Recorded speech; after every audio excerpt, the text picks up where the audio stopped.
In the week of Eid ul-Adha, Muslims honor Abraham, the man who was told by God to sacrifice his own son as a test of his willingness to submit.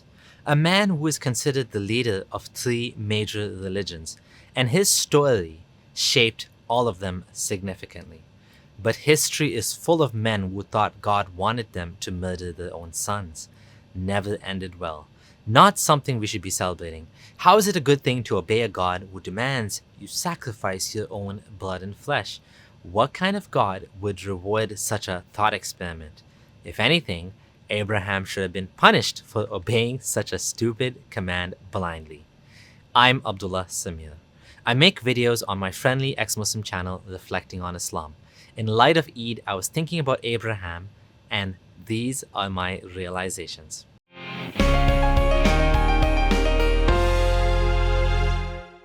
Abraham is the archetype of everything wrong with religion. The willingness to take an innocent life in the service of a deity.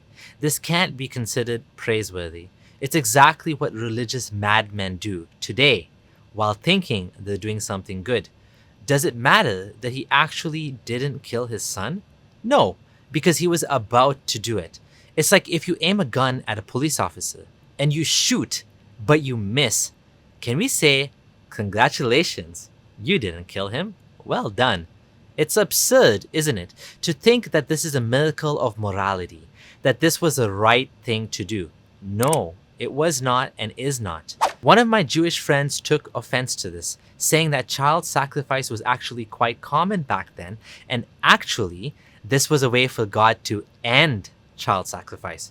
This would be like a teacher asking the student to do something unethical, and then actually letting them do it, but then the teacher jumps in and says, wait, don't do it. I was just testing you.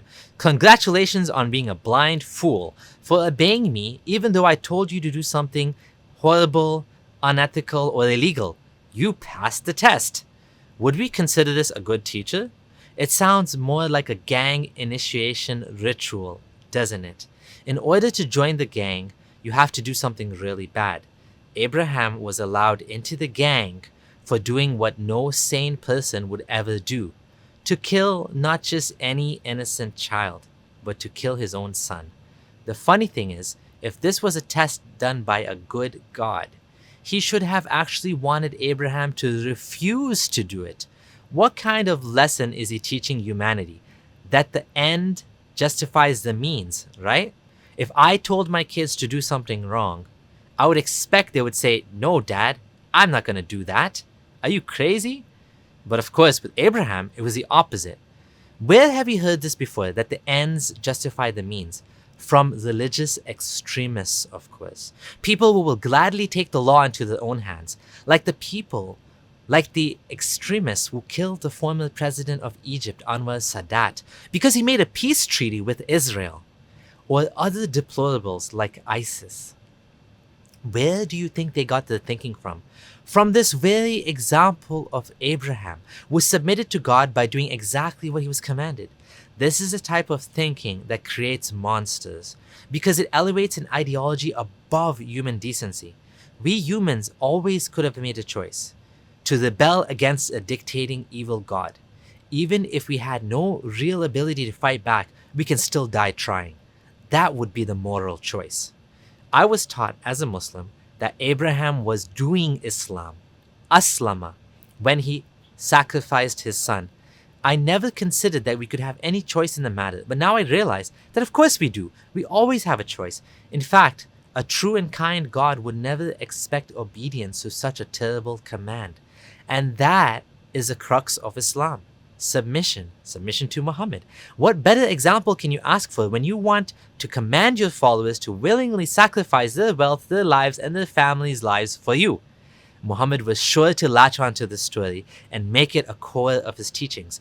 Any good cult leader who wants absolute obedience would love this story. Like it says in the Quran in 24:51, the only statement of the believers when they are called to Allah and His Messenger to judge between them is that they say, we hear and we obey, and those are the successful. You don't have a choice in Islam. You just do what Momo says. Why is it that Islam and religion in general values obedience over critical thinking? Why is it that the best Muslims are the ones like Abu Bakr, who we are told blindly believed Muhammad without any evidence that he was a prophet? That's why he was given the title As-Siddiq. What kind of God wants this? Well, a man-made God, of course. Muhammad has always been worshipped more than Allah, at least in terms of obedience and praise. Insult Allah and nothing happens. Insult Muhammad and there will be a war. But Muslims don't want to admit that Muhammad is an object of their worship and veneration and idolatry. Muslims don't want to admit that Muhammad used them to empower and enrich himself, that he used the story of Abraham to brainwash and mold his followers into complete submission. In conclusion, Abraham, the common patriarch, the one who the three religions are named Abrahamic religions after, is no example. Whether he existed or not is another story, but it really doesn't matter. We can judge the context of what is said in this myth without it mattering whether he existed or not. Thanks for watching, and thanks to my patrons for their continued support. If you appreciate my work, consider joining the team and contribute a small amount each month. This is your friendly ex-Muslim signing out.